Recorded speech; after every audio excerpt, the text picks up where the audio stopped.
कैसे आप लोग?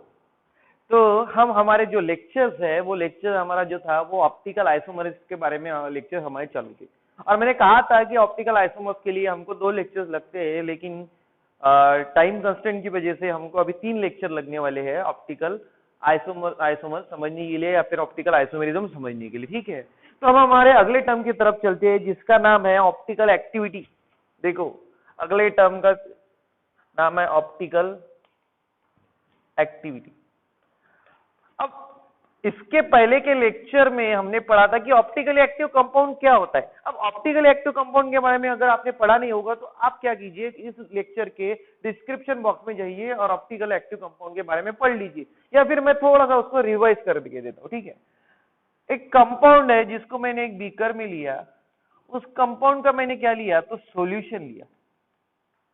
ठीक है, अब इसके ऊपर अगर मैंने प्लेन पोलराइज लाइट डाल दी, प्लेन पोलराइज लाइट ऐसी लाइट होती है जिसमें एक ही वेवलेंथ की लाइट होती है और साथ ही साथ वो एक ही प्लेन में वाइब्रेट करते हैं, इसके लिए उसको हम प्लेन पोलराइज लाइट कहते हैं। प्लेन पोलराइज लाइट के बारे में भी मैंने आपको पिछले लेक्चर में पढ़ा दिया था। ठीक है, और मैंने कहा था अगर कोई कंपाउंड प्लेन पोलराइज लाइट को आइदर क्लॉकवाइज रोटेट करता होगा, देखो इस तरह से घड़ी घूमती है, ये घड़ी है, इस तरह से ये घड़ी घूमती है, तो इसको हम कहते हैं क्लॉकवाइज रोटेशन। और अगर एंटी क्लॉकवाइज घूमता होगा तो उसको हम कहते हैं एंटी क्लॉकवाइज रोटेशन। ठीक है, तो अगर कोई प्लेन पोलराइज लाइट सॉल्यूशन में से पास होने के बाद वो रोटेट होता होगा आइदर क्लॉकवाइज और आइदर एंटी क्लॉकवाइज, उस कंपाउंड को हमने कहा था ऑप्टिकली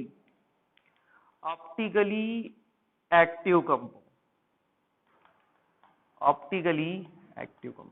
ठीक है, अब ऑप्टिकली इनएक्टिव कंपाउंड यानी क्या, जो इसको रोटेट नहीं करेगा, किसको, तो प्लेन पोलराइज लाइट को, उसको हम क्या कहते हैं, ऑप्टिकली इनएक्टिव कंपाउंड। अब हमको देखनी है ऑप्टिकल एक्टिविटी। अब देखो, अब मैंने इस सॉल्यूशन के ऊपर के प्लेन पोलराइज लाइट डाल दी। ठीक है, मैंने प्लेन पोलराइज लाइट यहाँ पे इंसिडेंट कर दी है। अब इंसिडेंट करने के बाद मैं ऐसा कहता हूं कि इस सॉल्यूशन ने इस प्लेन पोलराइज लाइट को क्लॉकवाइज घुमा दिया, क्लॉकवाइज घुमा दिया, और कुछ तो भी एंगल से घुमा दिया। फॉर एग्जांपल मैं फर्ज करते हैं कि 60 डिग्री से इसने ये प्लेन पोलराइज लाइट को रोटेट कर दिया। अगर 60 डिग्री से प्लेन पोलराइज लाइट को इसने अगर रोटेट किया है, इसका मतलब क्या हुआ, तो यहाँ पे कुछ तो भी एंगल का रोटेशन हो रहा है, 60 डिग्री के एंगल का रोटेशन हो रहा है। तो इस रोटेशन को कहा जाता है ऑप्टिकल रोटेशन। क्या कहा जाता है, ऑप्टिकल रोटेशन। तो देखो, if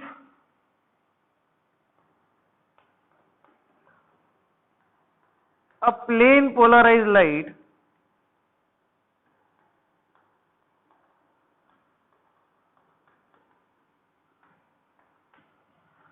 is rotated by some angle, अब देखो ऐसा कंपलसरी नहीं है कि वो क्लॉकवाइज घुमा सकता है, ऐसा भी हो सकता है कि वो उसको कैसा घुमाए, तो एंटी क्लॉकवाइज भी घुमाए। ठीक है, if a plane polarized light is rotated by some angle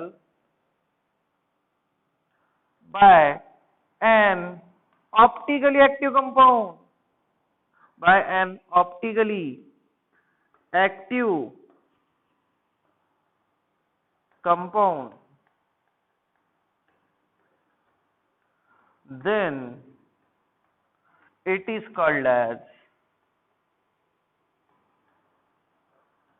optical rotation. उसको हम क्या कहते हैं, तो ऑप्टिकल रोटेशन। ठीक है, अब मैं दूसरा एक आधा कंपाउंड लेता हूं, दूसरा एक आधा कंपाउंड है और उसका सॉल्यूशन मैंने इस बीकर में लिया है। ठीक है, तो इसके ऊपर मैं प्लेन पोलराइज लाइट डालता हूं, प्लेन पोलराइज लाइट। ठीक है, अब ये जो सॉल्यूशन है, ये सॉल्यूशन इसको एंटी क्लॉकवाइज भी घुमा सकता है। फॉर एग्जांपल इसने इसको एंटी क्लॉकवाइज घुमा दिया बाय 50 डिग्री। ओके, तो इसको भी हम क्या कहेंगे, ये जो है ऑप्टिकल एक्टिविटी, और इस रोटेशन को कहते हैं हम ऑप्टिकल रोटेशन। यानी वो एंगल जिस एंगल से आप प्लेन पोलराइज लाइट को रोटेट कर रहे हो, उसको हम क्या कहते हैं, तो ऑप्टिकल रोटेशन कहते हैं। क्या कहते हैं, तो ऑप्टिकल रोटेशन कहते हैं। तो सबसे पहले ये ध्यान में रख दीजिए कि ऑप्टिकल एक्टिविटी यानी क्या, यानी प्लेन पोलराइज लाइट को क्लॉकवाइज घुमाना या फिर एंटी क्लॉकवाइज घुमाना, उसको हम क्या कहते हैं, ऑप्टिकल एक्टिविटी। उसके बाद ऑप्टिकल एक्टिव कंपाउंड देखा था हमने, जो कंपाउंड रोटेट करता है उसको हम ऑप्टिकली एक्टिव कंपाउंड कहते हैं, जो रोटेट नहीं करता उसको हम ऑप्टिकली इनएक्टिव कंपाउंड कहते हैं। उसके बाद ऑप्टिकल रोटेशन देखा हमने, जो एंगल से ये प्लेन पोलराइज लाइट को रोटेट कर रहा है उस एंगल को हम कहते हैं ऑप्टिकल रोटेशन। अब देखो ऑप्टिकल रोटेशन दो टाइप से हो सकता है, आइदर क्लॉकवाइज और आइदर एंटी क्लॉकवाइज। ठीक है, अब देखो क्या होता है, जब आप किसी सॉल्यूशन के ऊपर प्लेन पोलराइज लाइट डालते हो, ओके, प्लेन पोलराइज लाइट, अगर उसने उसको क्लॉकवाइज घुमा दिया और 60 डिग्री से घुमा दिया तो इसको कहा जाता है +60 डिग्री।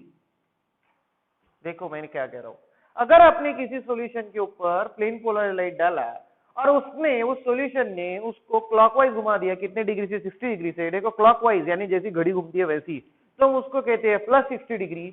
अगर उसने उसको एंटी क्लॉकवाइज घुमा दिया फॉर एग्जाम्पल 60 डिग्री से, तो उसको हम कहते हैं -60 डिग्री। यानी अगर ऑप्टिकल रोटेशन, जो एंगल का रोटेशन अगर क्लॉकवाइज डायरेक्शन में होगा तो हम उसको प्लस लिखेंगे, अगर एंटी क्लॉकवाइज डायरेक्शन में होगा तो उसको हम माइनस लिखेंगे। अब देखो इसको दूसरे भी शब्द है, अगर प्लस की जगह वहां पे उसको लिखा जाता है डेक्स्ट्रो। क्या लिखा जाता है, डेक्स्ट्रो।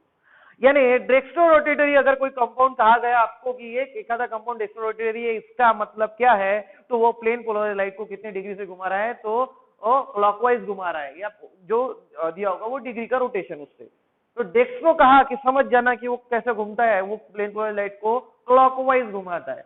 अगर उन्होंने लियो कहा, लियो, लीवो या लियो, जो भी कहते हैं उसको, ओके, लीवो, कोई लीवो कहता है, कोई लियो कहता है, वो अपने अपने जो अपना जो बुक्स है उसके ऊपर डिपेंड है। ठीक है, अगर उसने एंटी क्लॉकवाइज घुमा दिया या फिर लियो रोटेटरी कह दिया, लीवो रोटेटरी यानी क्या हो जाता है, तो एंटी क्लॉकवाइज रोटेशन। देखो डेक्स्ट्रो रोटेटरी क्लॉकवाइज, लियो रोटेटरी एंटी क्लॉकवाइज। ठीक है, तो ये बात ध्यान में रखना। तो इसको कभी कभी सिंबॉलिक फॉर्म में लिखा जाता है +L से, इसको सिंबॉलिक फॉर्म में लिखा जाता है d से। ठीक है, कभी कभी इसको डी लिखा जाता है, डेक्स्ट्रो ना लिखते हुए सिर्फ स्मॉल डी यानी वो कंपाउंड उसको कैसे घुमाएगा, तो क्लॉकवाइज घुमाएगा, किसको, तो प्लेन पोलराइज लाइट को। अगर स्मॉल एल लगा दिया, किसी ने स्मॉल एल प्रीफिक्स कर दिया, तो वो प्लेन पोलराइज लाइट को कैसे घुमाएगा, तो एंटी क्लॉकवाइज। तो इसको कहते हैं ऑप्टिकल रोटेशन। ऑप्टिकल रोटेशन दो टाइप से होता है, either clockwise either anti clockwise. Clockwise हुआ तो पॉजिटिव चार्ज, एंटी क्लॉकवाइज हुआ तो नेगेटिव चार्ज। क्लॉकवाइज हुआ तो डेक्स्ट्रो, एंटी क्लॉकवाइज हुआ तो लियो। स्मॉल डी लिखा तो क्लॉकवाइज, स्मॉल एल लिखा तो एंटी क्लॉकवाइज। तो ये सब आप नोट डाउन कर लीजिए, फिर हम आगे बढ़ते हैं। तो देखिए स्टूडेंट्स, हम क्या कर लेते हैं, तो डेक्स्ट्रो रोटेटरी और लियो रोटेटरी कंपाउंड को डिफाइन कर लेते हैं। देखो dextro rotatory compound,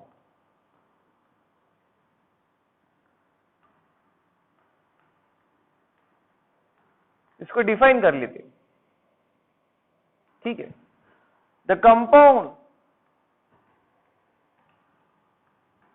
which rotates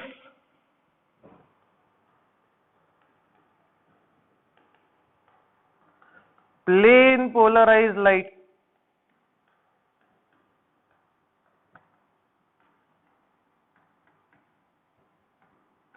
either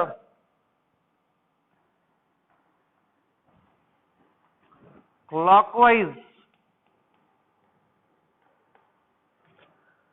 either ही लिखेंगे हम, क्लॉकवाइज लिखेंगे, सिर्फ clockwise, rotates plane polarize light clockwise, is called as dextro rotatory compound.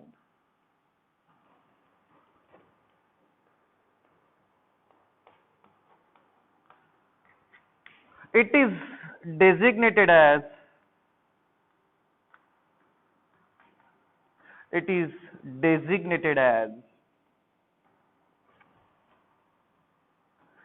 Small d या फिर पॉजिटिव साइन। इसको हम कैसे रिप्रेजेंट करेंगे, स्मॉल d या फिर पॉजिटिव साइन। अब दूसरा compound levo rotatory.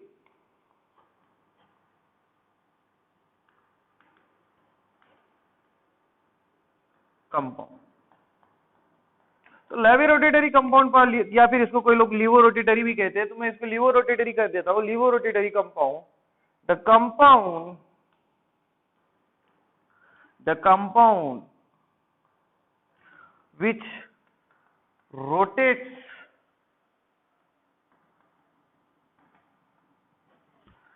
plane polarized light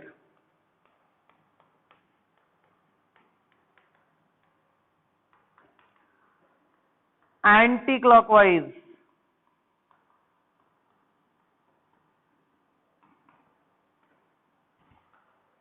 is called as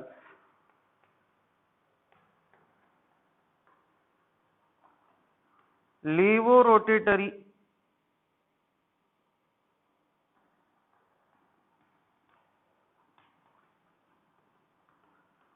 compound.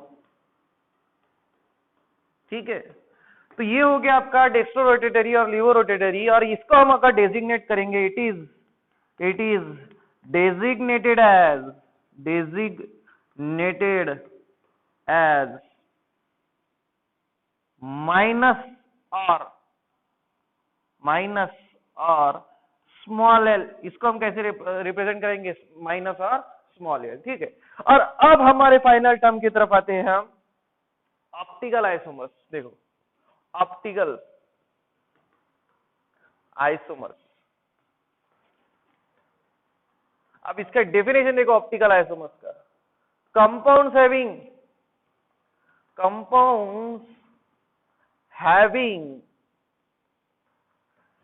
Same molecular formula,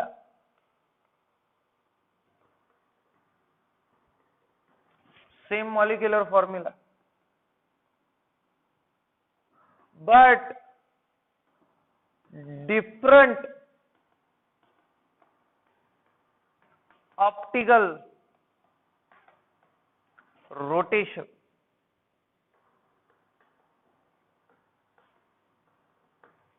देखो, इसका एग्जांपल समझ लेते हैं हम। एग्जांपल वही कॉमन एग्जांपल, CHCl Bri। एक ऐसा कंपाउंड है जिसका मॉलिक्यूलर फॉर्मूला है CHCl Bri। ये मॉलिक्यूलर फॉर्मूला वाला कंपाउंड है। अब ये मॉलिक्यूलर फॉर्मूला वाला कंपाउंड है, इसके मैंने 2 सॉल्यूशन किए। ओके, दोनों में मॉलिक्यूलर फॉर्मूला सेम है। ओके, जब आप इन दोनों कंपाउंड के ऊपर प्लेन पोलराइज लाइट डालते हो, तो एक क्या करता है, उसको क्लॉकवाइज घुमाता है, और दूसरे के ऊपर अगर आपने प्लेन पोलराइज लाइट डाला तो उसको कैसा घुमाएगा, तो एंटी क्लॉकवाइज घुमाएगा। तो ऐसे कंपाउंड जिनका मॉलिक्यूलर फॉर्मूला सेम है लेकिन ऑप्टिकल एक्टिविटी डिफरेंट है, यानी एक क्लॉकवाइज घुमाता है और एक एंटी क्लॉकवाइज घुमाता है, तो उसको हम कहते हैं optical isomers. And the phenomenon is called as optical isomerism। ठीक है, ऐसे दो कंपाउंड जिनका मॉलिक्यूलर फॉर्मूला सेम है लेकिन ऑप्टिकल एक्टिविटी डिफरेंट है, एक क्लॉकवाइज घुमा रहा है यानी कैसा घुमा रहा है, तो पॉजिटिव डायरेक्शन में, एक एंटी क्लॉकवाइज घुमा रहा है यानी कौन सी डायरेक्शन में, निगेटिव डायरेक्शन में। तो ऐसे कंपाउंड को कहा जाता है ऑप्टिकल आइसोमर्स, और उनके बीच में जो फिनोमिनन, ये जो फिनोमिनन है ऑप्टिकल रोटेशन का, इसको हम क्या कहते हैं, ऑप्टिकल आइसोमेरिज्म। तो ध्यान रखना, compound having same molecular formula but different optical rotation, उसको हम कहते हैं ऑप्टिकल आइसोमर्स, और फिनोमिनन को कहा जाता है ऑप्टिकल आइसोमेरिज्म। तो इसको नोट डाउन कर लीजिए, फिर हम आगे देखते हैं। तो देखिए स्टूडेंट्स, हम आगे बढ़ते हैं। आगे बढ़ते हुए ये देखिए, अब यहाँ पे क्या है, यहाँ पे दो कंपाउंड मैंने ड्रॉ करके रखे हैं, और अगर आप देख रहे होगे तो यहाँ दोनों भी कंपाउंड का जो मॉलिक्यूलर फॉर्मूला है वो सेम है, CH Cl Br और I। ओके, अब इनका मॉलिक्यूलर फॉर्मूला सेम है, इनकी कनेक्टिविटी सेम है, सिर्फ अगर आपको अगर दिख रहा होगा तो इनकी जो 3 डायमेंशनल अरेंजमेंट है वही सब सिर्फ डिफरेंट है। देखो 3 डायमेंशनल अरेंजमेंट में ब्रोमीन यहाँ अबव द प्लेन है, तो यहाँ पे क्या है, इन द प्लेन है। ओके, हाइड्रोजन यहाँ अबव द प्लेन है, तो हाइड्रोजन यहाँ पे क्या है, इन द प्लेन है। और अगर आपने मेरा वेट जस्ट फॉर्मूला का रिप्रेजेंटेशन नहीं देखा है तो डिस्क्रिप्शन बॉक्स में इसके लिंक दे चुका हूं, तो वहां जाके देख लीजिए कि 3 डायमेंशनली कैसे रिप्रेजेंट किया जाता है। ठीक है, तो देखिए molecular formula same, connectivity same, सिर्फ 3 डायमेंशनल अरेंजमेंट डिफरेंट। अगर एक और रिलेशन है, ये दोनों स्ट्रक्चर नॉन सुपर इम्पोजेबल है। अगर मैंने इस कार्बन को हाथ में पकड़ा और इसके ऊपर रखने की कोशिश की, इंपोज करने की कोशिश की, तो देखो कार्बन के ऊपर कार्बन आ जाएगा। देखो मैं इसको उठा के यहाँ पे रखने वाला हूं, मैंने क्या किया, इसको उठा के यहाँ पे रख दिया। ओके, अब देखो क्या हो रहा था, कार्बन के ऊपर कार्बन आएगा। ठीक है, ओके, कार्बन के ऊपर कौन आएगा, कार्बन आएगा। उसके बाद आयोडीन के ऊपर कौन आएगा, तो आयोडीन आएगा। क्लोरीन के ऊपर कौन आएगा, तो क्लोरीन आएगा। लेकिन ब्रोमीन के ऊपर ब्रोमीन नहीं आएगा और हाइड्रोजन के ऊपर हाइड्रोजन नहीं आएगा। इसका मतलब क्या हो रहा है, तो ये जो दो मॉलिक्यूल्स है ये क्या है, तो नॉन सुपर इम्पोजेबल है। ये क्या है, तो नॉन सुपर इम्पोजेबल है। हमने देखा था पिछले लेक्चर में सुपर इम्पोजिबिलिटी और नॉन सुपर इम्पोजिबिलिटी। ठीक है, तो ये जो दो स्ट्रक्चर है जिनका मॉलिक्यूलर फॉर्मूला सेम आ रहा है, जिनका कनेक्टिविटी सेम है, लेकिन वो क्या है, तो नॉन सुपर इम्पोजेबल है। अगर नॉन सुपर इम्पोजेबल है तो ऐसे पेयर ऑफ मॉलिक्यूल को कहते हैं इनैंशियोमर्स। क्या कहते हैं, इनैंशियोमर्स। देखो मैं इनैंशियोमर्स की डेफिनेशन लिखता हूं यहाँ पे, इनैंशियोमर्स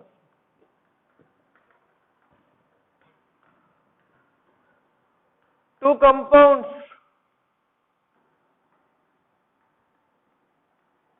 which have same connectivity,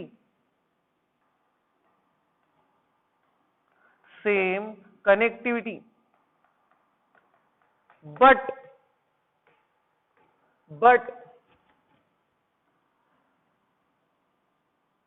different, but non-superimposable,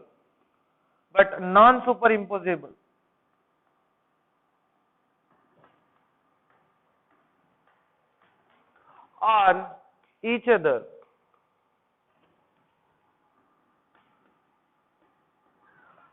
is called as enantiomers। इनको हम क्या कहते हैं, इनैंशियोमर्स। जिनका molecular formula same, connectivity same, लेकिन नॉन सुपर मिरर इम्पोजेबल है, वो नॉन सुपर इम्पोजेबल कहते हैं। हम उसको मिरर रिलेशनशिप मैंने पढ़ाया था। नॉन सुपर इम्पोजेबल है तो हम उनको क्या कहेंगे, तो इनैंशियोमर्स कहेंगे। इन दोनों पेयर को हम क्या कहेंगे, इनैंशियोमर्स। एंड द फिनोमिनन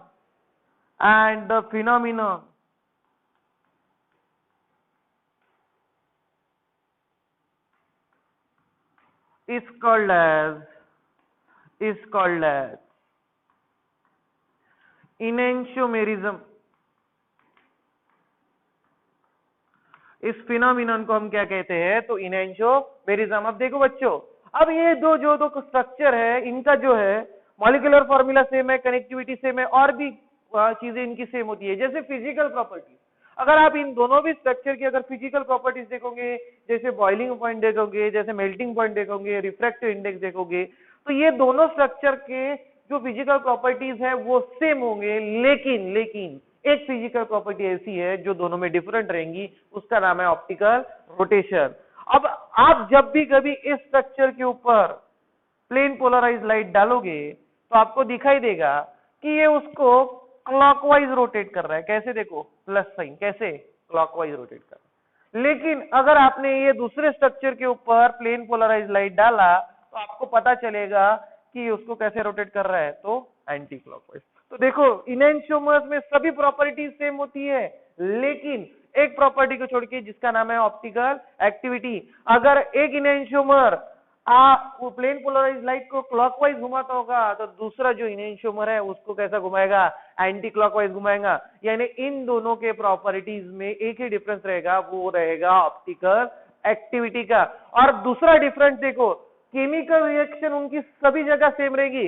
ये जो केमिकल रिएक्शन बताएंगे ये भी वही केमिकल रिएक्शन बताएगा, लेकिन जब कभी असिमेट्रिक रिएजेंट रहेगा। अब असिमेट्रिक रिएजेंट क्या आता है ये सब मैं आपको पढ़ाने वाला हूं, लेकिन असिमेट्रिक रिएजेंट अगर रहेगा तो उस केस में उनकी केमिकल रिएक्टिविटी क्या रहेगी, डिफरेंट रहेंगी। तो मैं यहां पे मेंशन कर देता हूं, देखो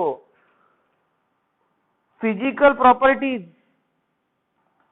physical and chemical properties, chemical properties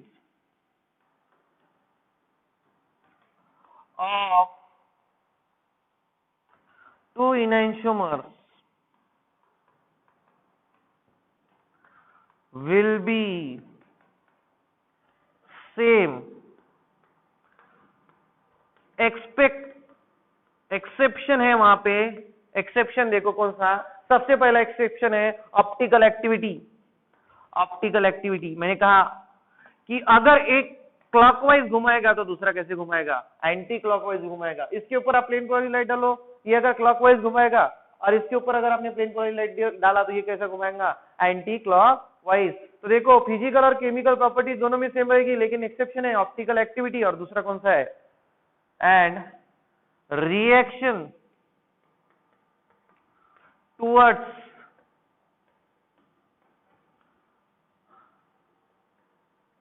asymmetric reagent. Chemical reactivity same रहेगी, लेकिन अगर असिमेट्रिक रिएजेंट रहा तो दोनों की जो रिएक्टिविटी है वो चेंज हो जाती है। तो यहाँ पे ध्यान में रखना, इनैंशियोमर्स हम किसको बोलेंगे, देखो molecular formula same, connectivity same, सिर्फ उनमें क्या डिफरेंस रहेगा, तो वो नॉन सुपर इम्पोजेबल होंगे इसके ऊपर, ठीक है। और उनकी जो फिजिकल और केमिकल प्रॉपर्टीज है दोनों स्ट्रक्चर की, वो भी क्या होती है, सेम होती है, एक्सेप्ट वो दो एक्सेप्शन ध्यान में रखना। एक क्या है, तो ऑप्टिकल रोटेशन, एक अगर क्लॉकवाइज रोटेट करेगा तो दूसरा कैसे रोटेट करेगा, एंटी क्लॉकवाइज। दूसरी होती है टुवर्ड्स द असिमेट्रिक रिएजेंट, अगर असिमेट्रिक रिएजेंट रहा तो इसकी कुछ तो भी अलग एक्टिविटी रहेगी, इसकी कुछ तो भी अलग एक्टिविटी रहेगी। ये सब हम आगे आने वाले लेक्चर्स में देखेंगे, तो आप सब ये नोट डाउन कर लीजिए, इसको कहते हैं इनैंशियोमर्स।